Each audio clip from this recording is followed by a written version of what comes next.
नवी दिल्ली, सीबीएसई 10वी परीक्षा 2026 पासून 2 वेळा होणार. पुणे, भाजप नेत्याकडून महिला पोलिसाचा विनयभंग. रत्नागिरी, नदीत केमिकलचे पाणी सोडले, साफिस्ट कंपनीला काम बंदचे आदेश. नाशिक, समृद्धी महामार्गावर मर्सिडीज कार पलटी, नाशिकच्या उद्योजकाचे निधन. ठाणे, डोंबिवलीत कार चालकाच्या मारहाणीनंतर रिक्षा चालकाची आत्महत्या.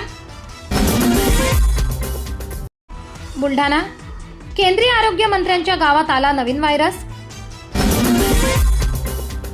पुणे, मेट्रो रेल प्रकल्प फेज 2 मध्ये 13 नवीन स्थानके, 36,26,024 कोटी रुपयांना केंद्राची मंजुरी.